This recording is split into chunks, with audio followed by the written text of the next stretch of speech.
With the rising price of gaming mice, it's not surprising to see people favouring Chinese knockoffs. But are they any good? Do they measure up to some of the most expensive gaming mice available? And are you actually getting what it says in the product description? In this video, I'm going to review some of the popular cheap clones and rate them with the same high standards that I have for some of the most expensive gaming mice you can buy. I'll also verify the internal components and weights to confirm the accuracy of the manufacturer's claims. And it might surprise you to find out that some of these specifications aren't exactly accurate. I'll give each mouse a rating out of 10, so there will be a best cheap mouse winner from the contenders in this video. So let's start with one of the cheapest on this list, with it costing around $27. It's the ATK A9. This came with a damaged box, an undamaged mouse, a cable, and a dongle, but no adapter.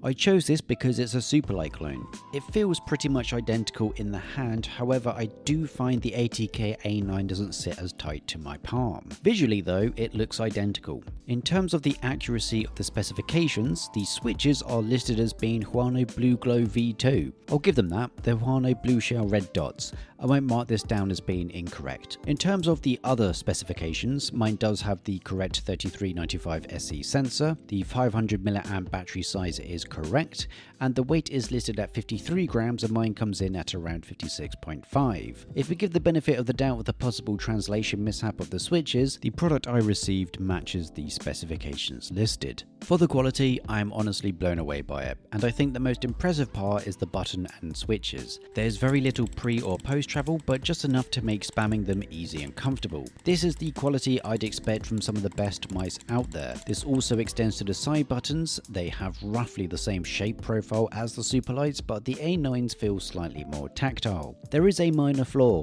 Even though this feels better than the Superlight overall, it does have the same faulty mouse 3 switch that all Logitech Superlight products have. So I guess this is something that will burden me until the day that I die. Everything else is perfect. There's web software and a standalone app called ATK Hub, which is also pretty good, roughly on the same level as some of the more expensive mice, and certainly superior to some other mice featured in this video.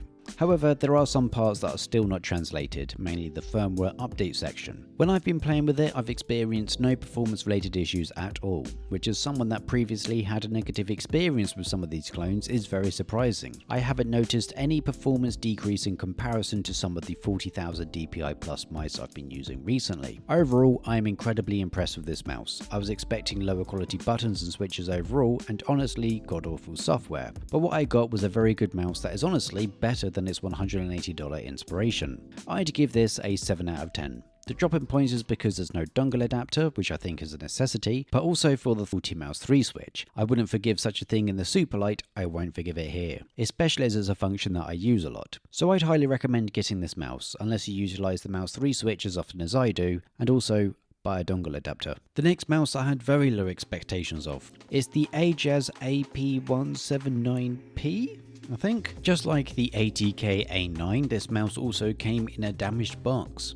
Inside you once again get an undamaged mouse, a cable and a dock, which works and is magnetic. Now this isn't the receiver, it still has a dongle that needs to be plugged in at the front, but the dock does work as an adapter. There are other versions of this mouse where the dock also acts as the receiver. This cost me around $34 in total and comes with no other accessories. The shape of this is a smaller ergonomic design, with it being just 118mm long, making it similar to the EC3. However, the curvature on this mouse is similar to that of the Lamzu Thorn. In terms of specification accuracy, the switches should be Huano Blue Shell pink dots as listed on the website. Mine is the 179P, and these are Huano transparent green shell white dots. From the website it says these switches feature in the more expensive models. The only information I've been able to find out about these is that they're rated for 100 million clicks. These feel lighter than Huano Blue Shell pink dots and also feel just as high quality.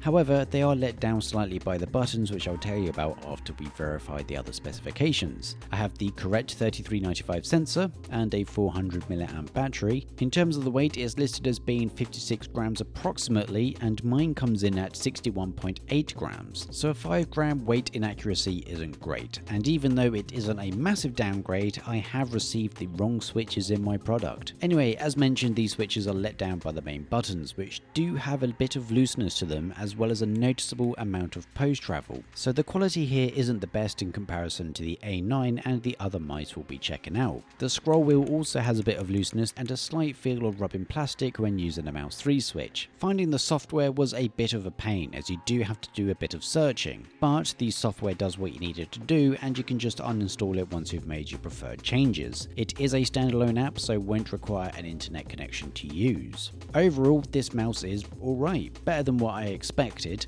I also experienced no noticeable performance issues whilst playing either, and the shape, despite it being a bit small for me, was actually pretty comfortable and was also massively helped by a really nice smooth matte coating. The most impactful issue I found were the skates, especially as they felt really slow and muddy in comparison to most mice I've used recently. The other quality issues I mentioned with these slightly loose main buttons weren't noticeable whilst actively playing. Overall, despite the minor issues, it's still a decent mouse and exceeded my initial expectations of thinking it will be hot garbage. However, I still give this mouse a 6 out of 10. There's a lot of positives with this: the dock, switches and comfortable ergo shape, but the slight quality issues, slower mouse feet and inaccurate weight listing knocks off a few points. I would say that this mouse has acceptable and usable quality for me to recommend getting it. The next two are the more popular ones. In fact, one of them comes from a brand that is constantly mentioned in the comments of various videos, making me believe there might be some astroturfing going on. This is the Attack Shark X3 Pro. The Pro comes with an 8000Hz dongle, grip tape and some spare mouse feet, although these are identical to what's already applied. For the accuracy of the specifications, the mouse is listed as using mechanical Kale GM 8.0s, and their Omron mechanicals rated for 100 million clicks. The battery I didn't check because there was a lot of creaking when trying to remove the stickers, and this also covered the sensor, so I couldn't check that either. The weight is listed as 59 grams and this weighed 60 grams. Quality wise, at first I was very impressed by it. In fact, it felt perfect, even if I did apply my incredibly picky standards to it. However, after a few days of use, it has started to develop a bit of button wobble and rubbing on the mouse 1 button, which is very noticeable if you're pressing and holding on it frequently, and this lets down what was initially a perfect feeling mouse. The software for this is a bit garbage. It does what you need it to do.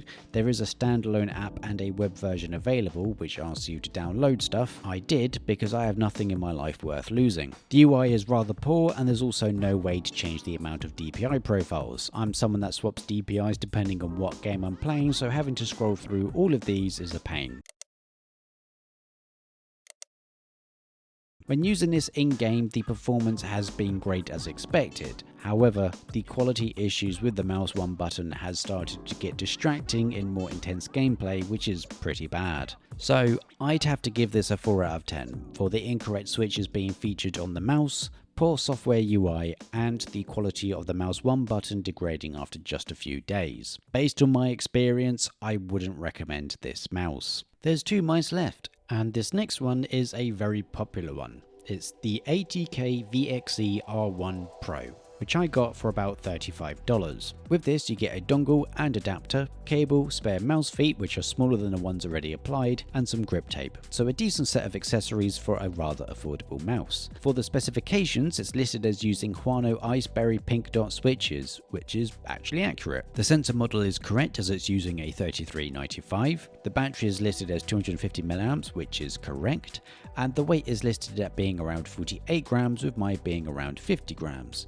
So overall, the product I received matches the specifications. Quality wise, this thing is flawless. The scroll wheel is perfect, it's easy to scroll with, but still having a slight stiffness in the notches to reduce limbo jumping and provide accuracy. The mouse 3 switch feels amazing as well. The main buttons and switches feel incredible. I can't find much information about the switch used, but they do feel lighter than the blue shell pink dots. Honestly, this might be the best click feel I've experienced. The main buttons have perfect tensioning to get the best out of these switches. There's very little movement to them, so it keeps them comfortable without feeling stiff, and there's a perfect amount of pre and post travel that makes spamming the switches easy as well. As this is made by ATK, you get the ATK hub, which I featured earlier, and it is one of the better software solutions I've used. As expected, I experienced no issues whilst playing with this in game. In fact, I loved it. It was a bit distracting sometimes because every so often I just couldn't help but be impressed by the quality of this mouse whilst using it. The shape of this is similar to the Pulsar X2, Sora OP1, so it would be a great option for anyone wanting a lightweight claw grip mouse. So honestly, the VXE R1 Pro has to get a 10 out of 10. I'd highly recommend buying one. The last mouse is one I was really excited about, and this video might have been an excuse for me to buy it. And it's the ZAOPIN ZPW, a clone of the SteelSeries Prime Mini Wireless, which I think is one of the more underrated ergonomic shapes. It is expensive. It costs around $70, and it's actually more expensive than the mouse it's copying, as the SteelSeries Prime Mini Wireless is around $35.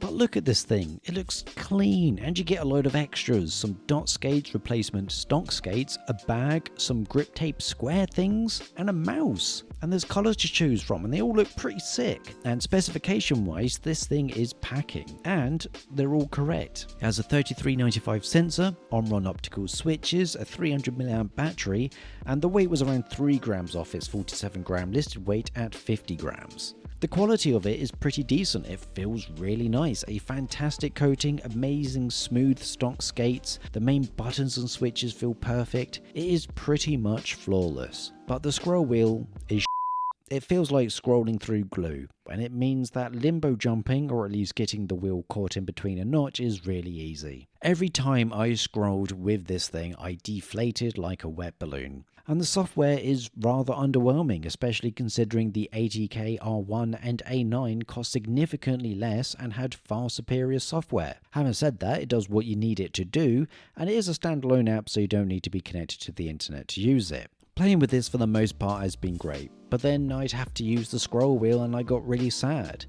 It was so bad it just distracted me, and I honestly think if I was playing a game that required bunny hopping or used the scroll wheel a bit more, I'd say this was unusable because of it. Because this mouse broke my heart, I'm giving it a 4 out of 10. I'm only giving it such a high score because the accessories it came with I can use with other mice, and it looks really cool, and also because the internals match the listed specifications. So it turns out paying more for a Chinese clone doesn't get you a better product. And this means that the winner is the ATK VXE R1 Pro with a perfect score, then the ATK A9 in second, followed up by the AJAZZ AJ129P, and in last is the ZAOPIN ZPW and the Attack Shark X3 Pro. All of these, except for the bottom two, I'd recommend buying. But I will give you some advice. If you buy cheap, you buy twice, which I do agree with. However, that doesn't solve anything when the bigger brands continue to price people out of their products. So I'd suggest buying these from a retailer that is local to your country, or from a company that you find has a better return process.